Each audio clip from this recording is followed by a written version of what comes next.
Welcome to the Other Half podcast. My name is Gabe Gonzales. My name is Josiah Gonzales, and this is the podcast where we explore the past, present, and future of our Filipino and Canadian heritage. In this episode, we will look at three different parts of prehistory. So first is the evidence of early human species, and second is the Austronesian migration theories, and the stuff that follows that, like the Stone Age. And then third is the introduction of the Iron Age through trade and the emergence of city-states known as barangays.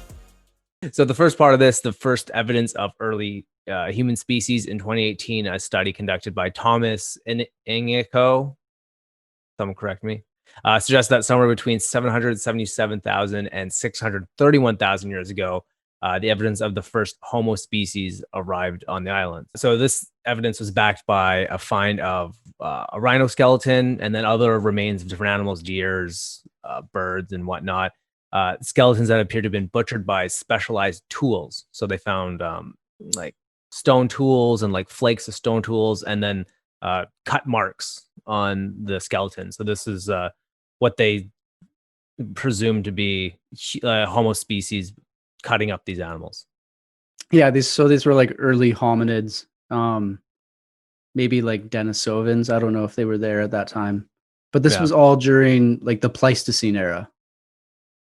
Right, that's what. Yeah, it's pretty long ago. Yeah, it was the Pleistocene. Yeah. So in 2007, researchers found 161 millimeter metatarsal in the Calao caves in Cagayan. We don't know if we're saying these things right, but we'll get some clarification with pronunciations from some of our friends. So there's a metatarsal in Cagayan dating approximately 67,000 years ago.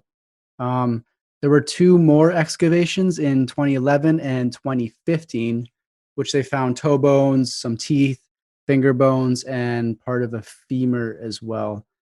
So they figured out that these fossils belong to a species called Homo luzonensis. Well, that's what they named it, which was possibly a pygmy species. So the first Homo sapiens sapien, which is us. So that's what modern humans are.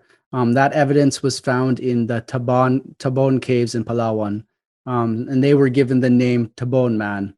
So there was multiple fossils found from femurs and jawbones, and this span from roughly 47,000 years to 22,000 years. So we found the first modern humans in a cave. So the fitting name, caveman. Yeah. Yeah. It seems like a lot of the early hominid and early humans lived in caves in the Philippines. Which makes sense because of like the weather. Yeah, during the rainy season. Yeah, monsoons and a lot of there's not a lot of predators on the archipelago, is there? I don't know, because like I had no idea there was rhinos there during the Pleistocene. So who knows? That's true. There. Who knows? That'd be a good video to do. Yeah, we could look into that. So there's a theory that the Negritos who came from India arrived on the archipelago around by like 30,000 BC. They would be the direct descendants of the Ada people. There's a couple other ethnic groups in the Philippines that are, darker and smaller than the others, right? And so this is based on genetic testing amongst ethnic groups in the Philippines. This is, they think it's the Negrito or descended from the Negrito population from India. And it's also suggested that all of the ethnic Filipino groups have a small percentage of Negrito in their DNA, but most of the ethnic groups are descended from Austronesian people. Okay, so this cool map here is showing suggested ancestry per ethnicity and tribes. So you can see the Aeta, Tagalog, Iraya, Agat, Agta, Ati, Basaya, Manawa, Manobo. So they're all varying degrees of Austronesian and Negritos, with Aetas being the most Negrito. So this is just how they were able to predict that. They think the Negritos were there at 30,000 BC. And then we're going to jump right into now the second part, where the Austronesian theory of how this set the stage for modern day Filipinos. Yeah. Yeah, so there's various migration theories, and obviously because people love to just battle each other on their own thing. But there's various theories of how the actual humans got to the Philippines, but the most popular one that's kind of like widely accepted as the best truth, I guess, at the time, is the out of Taiwan theory. Okay, so this specific theory or model suggests that there is an agricultural technology revolution in China, more specifically the Yunnan Plateau in China. So this was around 4000 or 4500 BC, and the theory is that this pushed people out of China to less populated areas. So people are migrating, and they would end up eventually in modern day Taiwan. And then the theory is that people continue to migrate into the South Pacific, like through the Philippines and into Malaysia, et cetera, et cetera. So this is the most widely accepted theory. And that's why when you look at all these ethnic groups in the Philippines, especially like Tagalog, it's heavily Austronesian. And this is kind of supported with some genetic testing as well. So more specific genetic testing tested for this gene, I think it's called haplogroup L. And this is the most common chromosome, among Filipinos.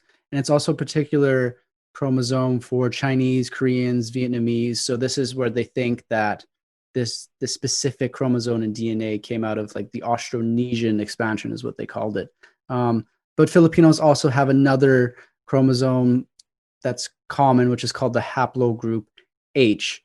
And these are highest among Taiwanese, Aborigines, and Kamic speaking people. So this might be more specific to Austronesian, but it also might be partly Negrito.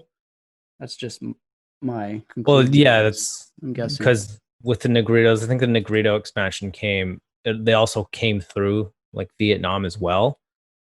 Right. Yeah. So that could be part of that, right?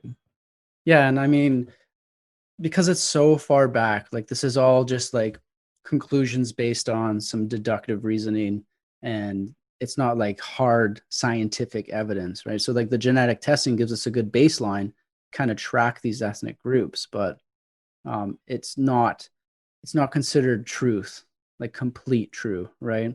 And that's what we notice with like this general phase of prehistory. But there's also a 2013 study on the genetic origins of the Polynesian people, and this actually supports the out of Taiwan theory as well. So they descended from Austronesian as just like the Filipinos and Indonesians. So there's a bunch of studies, and of course it's not 100% fact, but it's kind of interesting to think about the story of where people migrated from and how this set like the genetic stage for who we are even. Yeah, exactly. So moving on, kind of the third area of the prehistory part of this this video is the barangays and like the new the creation of like the ethnic groups in the Philippines. So like they started to make their own city states and borders and eventually kingdoms, and they had some kind of organized like societal organization based on that. So the different ethnic groups would have split up and like became their own thing. So it kind of started with the Sahuin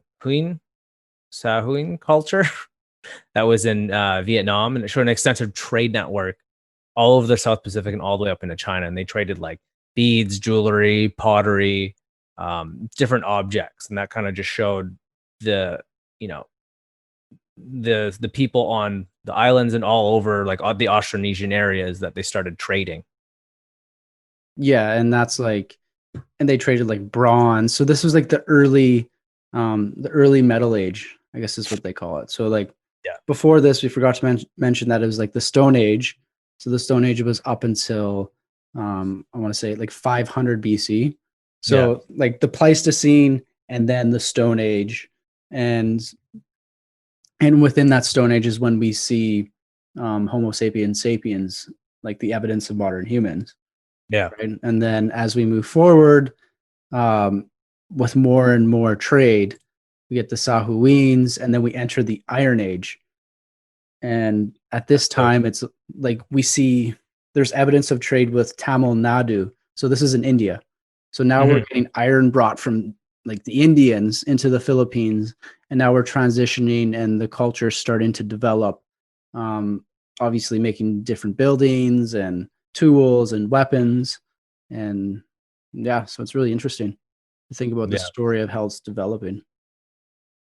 Yeah, it's cool. It's kind of like they just got brought out of the Stone Age. They didn't even like, because they didn't come up with metal on their own. They just were traded for metal, which is crazy. Yeah. As like the different ethnic groups started to settle from at least the 3rd century, so is when the barangay states started to form.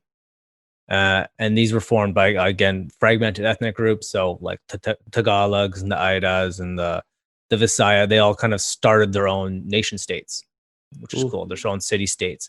And they were, because of like the introduction of Hinduism and Buddhism, the noble class kind of adopted some of that culture. So each kind of group, each barangay was led by a datu or a headman. And then that guy was answerable to the Raja. So like we would think Raja is Indian. That's where it came from, right? The Buddhism and Hindu influence. And then that's where like they started coming up with kingdoms, and they had all these extensive trade networks. And so then they started to thrive because of those trade networks and establish kingdoms throughout the archipelago. Yeah, so it's funny, when we did our last video, one of my friends, shout out to Champ, he's like, it's pronounced barangay, not barangay. So he's like giving me the pronunciations, and then he's like, it's Raha, not like Raja, like Raja Bell, who's a basketball player, but it's pronounced Raha apparently. So I'm going to take his word for it because Champ knows his history and he is Filipino. So yeah. Is it just Raha in the Philippines? Is it Raja in India? Well, I mean, we've heard Raj, like Raj, right? And Raja. So I'm guessing that's probably a Filipino thing. Yeah, they probably just changed it. The Datus and the Rajas. So by the 4th century, that's when we see like Hindu Buddhist culture really flourished amongst like the noblemen and the leaders. So like the Datus, the headmans, like the kings, right? So they're starting to flourish, like all the way up until the 15th century. Yeah. So there's no opposition, other than themselves. They would just be fighting amongst groups. Yeah.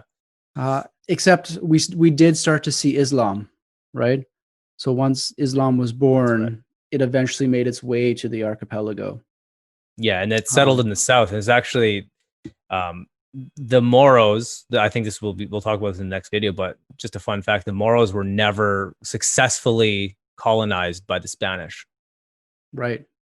They stayed in Islam state in Mindanao the whole time, which is pretty cool. I think that's like there's still Muslims in Mindanao. Yeah. Because of that. So that's so wild. Like there was almost 400 years of being colonized by a Christian state. Yeah. And they were able to stay because the rest of the Philippines pretty much got taken over. Because I mean, at the end of the day, it has to do with like strategic area, right? So whether it's trade or well, it's pretty much just strategic area for trade and resources and creating a stronger nation through the economy. So they didn't really need to go down to Mindanao because it was kind of out of the way, right? Whereas because it wasn't really beneficial because you're not connected to the mainland. It's so far away. Yeah, like Luzon was the hub of where all this would happen. So it's interesting to see the barangays and the fact that it was all Hindu Buddhist and all these large kingdoms. And they're just trading with the Chinese, the Sahuins, or whoever was in Vietnam. And there's a theory that the Philippines was actually mentioned in the Bible. Yeah, it's called Ophir. Ophir, I think. That's the theory, but if you like look up certain maps, Ophir is actually on like the Saudi Arabian peninsula.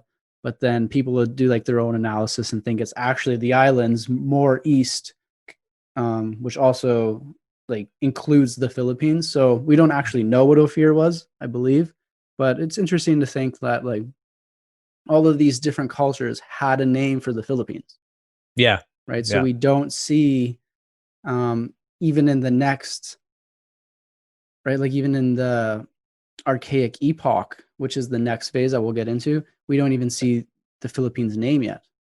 No, Not that's until right. the colonial phase when we get it named after King Philip. But that being said, it's interesting to think of where the story of the Philippines came from. So just to recap the video, we went over a bunch of stuff today. So the first thing we went over was the evidence of human species dating back to around 700,000 years ago.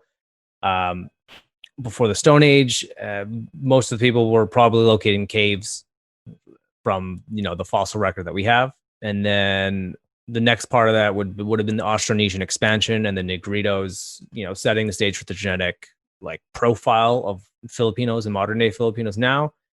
And then as we progress through it, the archipelago became a trade center for like the South Pacific. And then because of that, they kind of flourished as their own, each ethnic group. They kind of started growing. Yeah. And I mean, geography is one of those. So when you look at history and you just look at of all the things that have transpired because of specific events, geography is like one of the main things. Like that is almost the foundation. Just where you happen to be on this planet dictates like your entire history. Right. So they just happen to be this awesome little archipelago located in the South Pacific, or the Philippine Sea. And it was just like a hub for trade. And then as we move forward, we can see how it just becomes a hub for like a strategic place for war as well and battle. But and with that, it's a hub for culture. Like the Philippines was a melting pot. Right. Like crazy to think that like in the 3rd century, 3rd, 4th, 5th century, you have this place that's literally a melting pot of culture and ethnicity and religion. Yeah. It was like it was like Canada before there was even Canada. Just the melting pot of melting pots. Throw all that garbage appropriation of culture out the window. That's like the foundation of the Philippines is appropriating various cultures that came through. Yeah, that's right. Like even in the anthem, they are the pearl of the Orient. Yeah. The chosen land. Lupang Hinirang, I believe. Something like that. Yeah. That's the national anthem. The chosen land. So it's pretty cool. All right, so I hope you enjoyed our first episode of our History of the Philippines series. So this was prehistory, all the way up from the Pleistocene to 900 AD. So that includes some Stone Age and Iron Age. And we just like quickly glanced through it, but we just want to provide like a framework or backbone of what transpired to create the Filipino culture that we know now. Yeah. That's right. It's just cool to take a look back and see where everything kind of started and how it came to be. And yeah, because like it's fascinating to see the stories that come out of this and just the stories of certain countries, I guess. Because like stories run our lives, whether you watch things or read things, like everything is just story. Or listen to music or you like art. Like it's all literally... Everything is just a story. Yeah, that's a part of like the human soul almost, is telling stories. So we're just kind of piecing together this story to see how we got to where we are, right on the spot, making a podcast about some amazing things that happened with the Philippines and Canada. Yeah, hopefully we can illuminate some points that you probably didn't know, maybe you knew it, but anyways, we always like to provide some cool information for y'all. So yeah, thanks for watching. All right, thanks again for watching. We'll see you guys next time. See ya.